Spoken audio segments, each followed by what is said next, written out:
Well, it looks like we're at the end of Warzone's life, or at least what's left of its mutilated, tortured, and dried husk of its former self. My R1 guide is finally here, and just like most great things that Activision kills off, it dies in an incomplete, unceremonious, and pitiful way, caused by greed and incompetence. With less than 24 hours before the servers have their plug pulled like my granddaddy, I'm here to give you a guide on what I would consider a pretty bad weapon from an even worse game. Here's what progress I had on the R1 guide after I deleted a bunch of data due to the god-awful changes that were made to the Crossbow during Caldera's life cycle. This was a project that was a few months in the making, starting when Verdansk was getting ready to switch to Caldera. And to be honest, I hated working on this guide. So this took years of procrastination around the 50% progress point, and the Crossbow changes only made it harder to work on this guide. Well, that's all I have to add. Enjoy the incomplete, complete guide to the R1 Shadowhunter.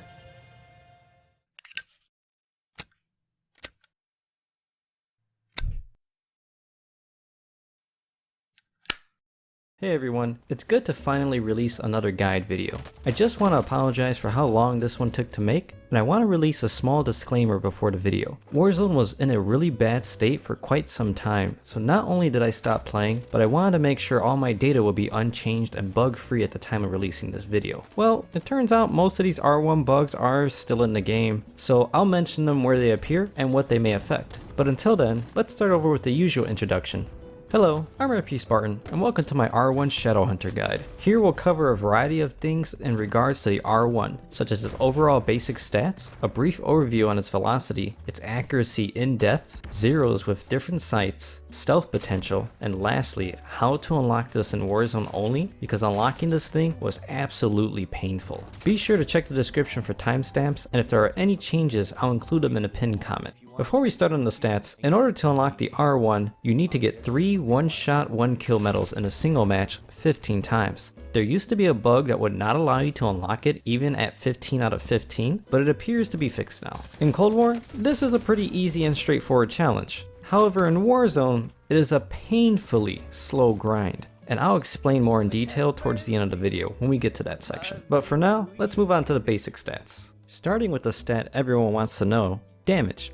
Keep in mind, as of the December 9th, 2021 patch, both crossbows had a damage adjustment, so my old guide values are outdated. The patch notes state that this is purely a buff, but this isn't entirely the case. Starting with our base damage, we deal exactly 200 damage to the upper and lower limbs. Now the major change is that the upper torso now deals 240 damage, and the lower torso deals 220. A headshot will still deal 250 damage, and this has been extended to the neck area as well. So in theory, a one shot down should be easier to land now. Our reload speed is 2.2 seconds with a reload cancel of 1.766 seconds. Keep in mind, there is a small recoil delay of 0.3 seconds, meaning it will feel similar to 2.5 seconds in actual combat. Comparing this to our Modern Warfare crossbow, this is nearly identical to sleight of hand, with only a 38 millisecond difference, which is nearly imperceivable to the human eye. Continuing with our damage stats, equipping stopping power will knock down a fully armored player with a limb hit. I'm not sure if this is a bug or intentional, but this weakens the R1 even more when compared to its counterpart. Unlike the Modern Warfare version that gets 3 bolts, the R1 only gets a single bolt, so make your one shot count. Now for our velocity. I had a lot of tests to get this as accurate of an estimate as I could. Our estimated muzzle velocity for the R1 is 180.5 meters per second.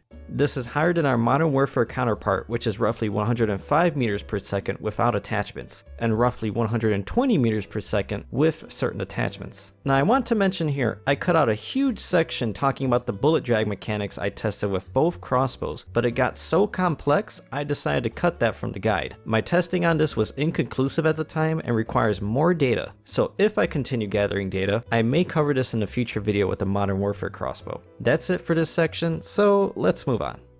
Now we'll cover the accuracy of the R1 Shadowhunter. My test involved mounted shooting a target at 50 meters and comparing it to my Modern Warfare crossbow shot groupings. In general, the overall accuracy is identical to the Modern Warfare variant with no attachments. The shape, however, is flipped, but the grouping and size is nearly identical. Just like my findings with the default Modern Warfare crossbow, it starts to lose accuracy after 50 meters, and after 100 meters, it has a chance to miss it entirely. With certain sights, you can hit out to 300 meters. At this range, however, it is extremely inaccurate and unlikely to hit anything. It actually becomes so inaccurate at 300 meters that using a cargo truck as a target still has a chance to miss it entirely. Although the R1 has a much higher velocity than the default Modern Warfare version, the accuracy is the same. However, a fully customized crossbow will be better than the R1 in almost every way except velocity. I'll compare the R1 to my Modern Warfare Class 4 setup, which has the 200-pound arms and the 16-strand cable equipped. At 100 meters, we can see how Class 4, despite having a lower velocity, is still a better choice than the R1 for long-range shots. Equipping the Fury bolts will widen this grouping slightly, but the accuracy penalty is barely noticeable. This setup beats the R1 in both accuracy and damage, showing how the R1 isn't a good choice beyond close to medium range, and how it underperforms as a primary. That's all for my findings for the accuracy testing, since the R1 is relatively simple. Now we're at my favorite part, the zeros.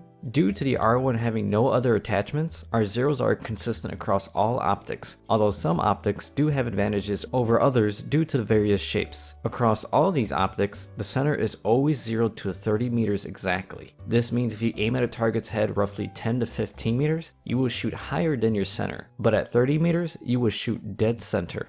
Starting with what I would consider the most useful sight, the iron sight. It actually has a nice reference for 100 meters, as the tip of the rear sight is zoomed perfectly to that distance. As for the bottom of the front sight, which isn't visible, this is 0 to 160 meters. Just keep in mind, anything beyond 100 meters, the accuracy gets worse as the distance increases. So even if you aim at the correct spot, it is still up to chance on where your bolt will hit.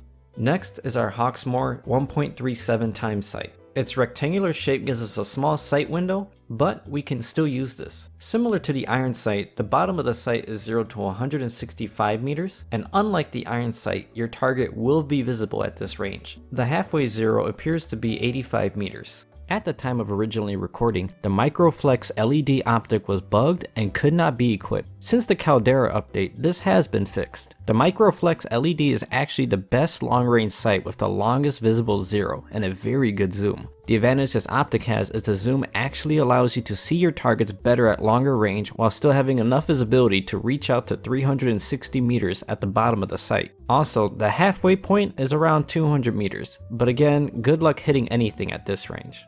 The millstop reflex has a circular shape, and due to this shape, we have a slightly larger sight picture. This lets us see our last visible zero at 280 meters. The halfway point is 140 meters. The sight has a nice zoom, and the circular shape has good visibility. Our last sight, the Quick Dot LED, is one of the best so far for long range shots, as the U shape lets us see even lower than the millstop reflex sight. Our halfway zero is about 165 meters, while our last visible zero is 300 meters. Though this doesn't have as much zoom as the millstop reflex, a good eye can still see targets within the sight. However, this 300 meter zero is almost unusable, as even hitting a cargo truck at this range is a challenge due to the inaccuracy. Again, the R1 is pretty simple, so that's it for the zeros. So here, we're going to cover the utility of the R1 to see if it has any special utility roles. Well, I can say without a doubt, this crossbow is not an anti-vehicle weapon like our other crossbow. Instead, this weapon is strictly anti-personnel, meaning only for players. I did test to see how many bolts it takes to destroy each vehicle to prove exactly how bad it is at destroying them. And as you can see, our cargo truck takes a massive 36 bolts to disable. That takes 1 minute 27 seconds of straight firing and hitting every shot. And keep in mind, you can only hold 40 bolts in reserve. Please, just don't. Don't suffer like I have. Stick to killing players only when using the R1. Don't try it on vehicles.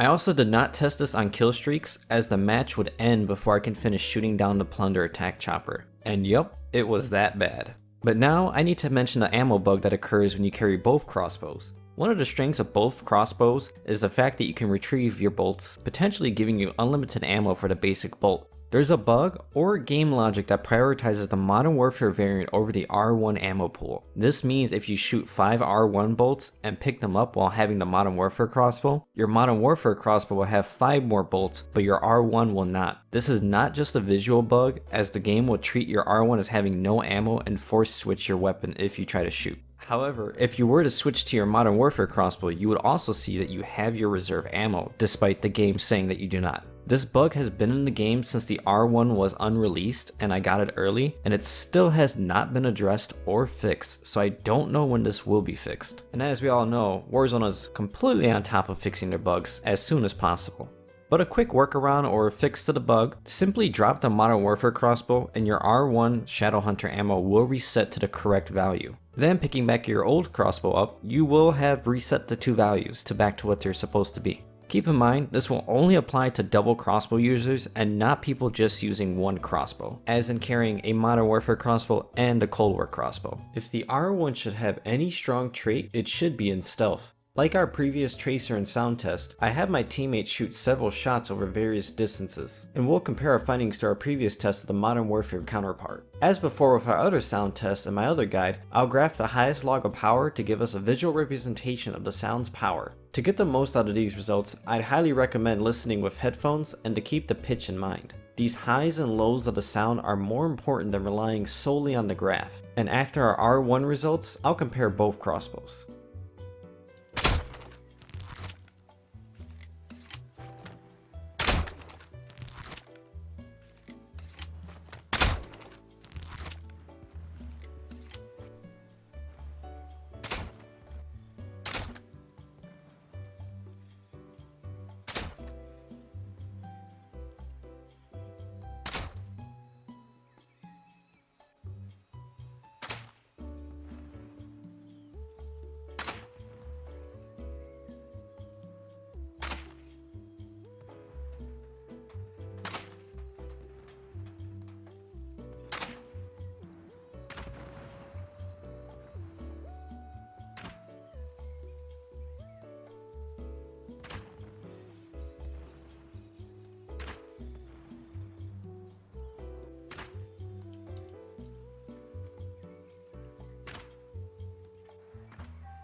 As we can see, the R1's audio is very quiet after 75 meters and becomes almost inaudible after 100. Our last audible range is 125 meters, which is 5 meters further than its Modern Warfare counterpart, but this small distance is almost negligible. Comparing the two, I'll play both sounds back to back from each distance. I really don't feel like animating the visuals all over again, so there won't be anything on the bottom. So like before, listening to the highs and lows is most important.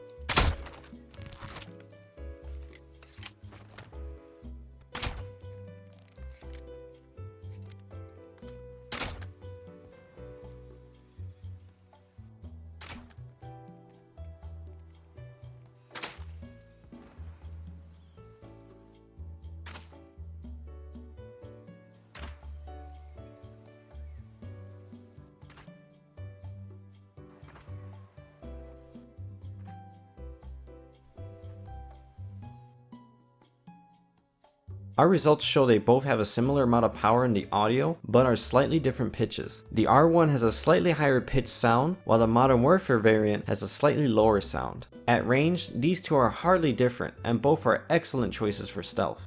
The R1 does have a distinct advantage over its counterpart. This is in our tracer test.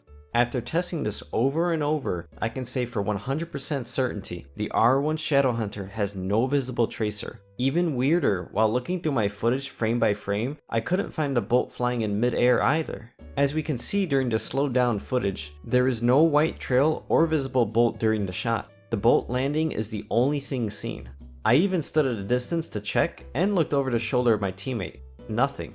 The only weapon effect that is comparable is the Modern Warfare MP5 with the subsonic integral suppressor, as it fires no tracers. Now I want to clarify, you will see both the bolt and trail when you fire it, but it won't be visible to others. If stealth is a priority, the R1 is the best choice, although you will be giving up the damage potential of the Modern Warfare variant. I'll discuss my thoughts further on this towards the end of the video, but for now, let's move on to how to unlock the weapon. So we're finally at the part where I talk about unlocking the R1 for our free-to-play Warzone only players. This challenge took me several days of trying, and it is partially luck based, so it may be easier or harder for you. You need 3 one-shot, 1-kill medals in a single match with no attachments in 15 different matches. I have a method that works best if you already have the crossbow unlocked, but any one-shot headshot rifle will do. So starting with what actually counts as a one-shot, one-kill in Warzone, a one-shot, one-kill has to be an elimination. Downs do not count towards this. If the target has been hurt within the last 10 seconds from any source, whether it is another enemy or gas, including the 1 point of damage from stuns and flashes, it does not count.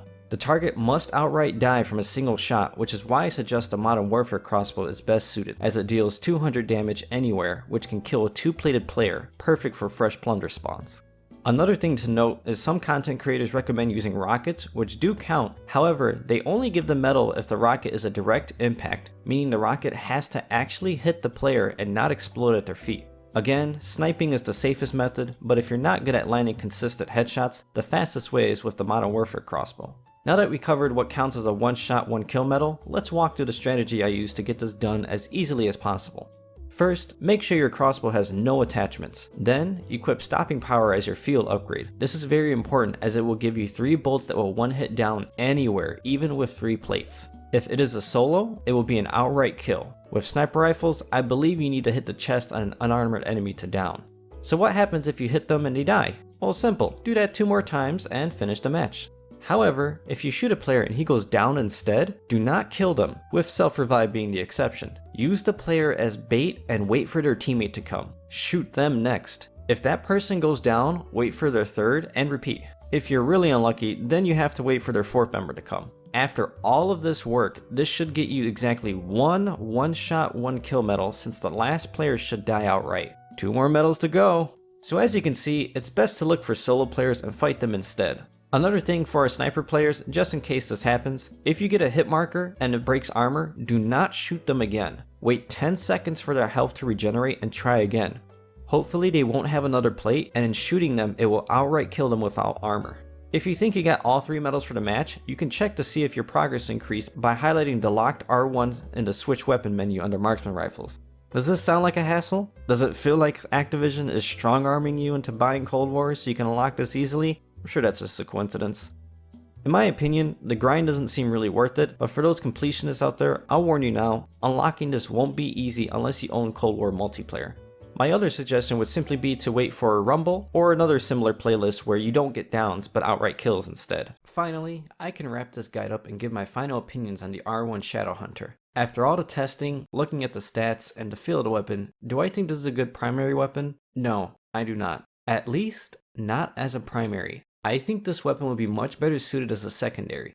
As it stands right now, the R1's role serves more of a tool than a weapon. Think of it as a long-range throwing knife, able to crack armor or finish down enemies. Stealth is the greatest strength this weapon has, so it can fit a very specific role as a stealth tool, but not strong enough to compete as a primary. Considering everything I've tested, I think the R1 is lacking in many areas that allow it to compete with other primaries and its Modern Warfare counterpart. When compared to its counterpart, the R1 is a great stealth choice with superior velocity and lack of bullet drop, but its lack of a one-hit kill means the unique strength it once had is now missing. This puts the R1 in a spot of being overshadowed not only by its counterpart, but almost every gun in its class as well. As I stated in my pre-release R1 guide, without any special bolts, this weapon is not very good at killing enemies or being reliable at long range. It's better to either use the Modern Warfare variant even without the Fury bolts, as you can get pinpoint accuracy beyond 300 meters with the 16-strand cable, or simply use a suppressed sniper rifle. Yes, it has the advantage of stealth, movement, and ADS, but overall, it will get you a nice armor break, and then you'll be killed before you can reload or swap. Also, hitting headshots with 100% consistency is not normal, so I cannot recommend or suggest this as the strategy. And if you can hit headshots consistently, why not use a Kar 98K, as the 5-round capacity gives you room for error? The only way I've seen this used effectively is to use it as an opener or a finisher. The tactic as an opener seems to be hitting an enemy to get them to 50 health, then switching to your primary to kill them as they are trying to react. As for a finisher, the R1 is effective at downing enemies that were hit by a few rounds, or securing a down kill like a throwing knife. The latter is the more common and successful method I've observed. As you all know, I love crossbows, and I've tried to make this thing work using many strategies. If you thought the Modern Warfare crossbow was hard to use, this is even harder to win fights, especially within close range. You will get melted after your first shot, regardless if you hit or miss, with an exception to headshots. In head-to-head fights, you will most likely lose, and even if you successfully ambush an enemy, they can still fight back within the 2.4 seconds it takes to reload. If you are going to use this, always keep cover near you for peeking and try to keep the enemy guessing your last location. I cannot see this working as a standalone weapon in most circumstances, so my final judgment on this is not to use it in Warzone, but instead in modes like Resurgence, Plunder, and Rumble. If you're looking for a challenge, sure, but I can't in good conscience recommend this as a weapon. Maybe as a stealthy tool to keep as a secondary, but nothing beyond that.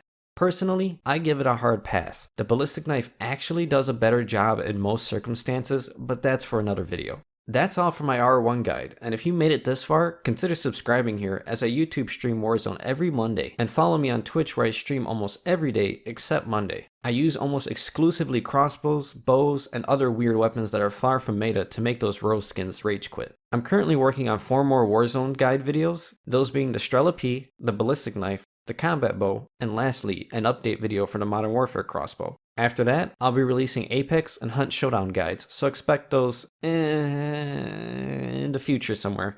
You all know I'm very thorough with my testing methods, so it may be a while. Lastly, I hope you found this guide useful, as I want to help the crossbow community grow.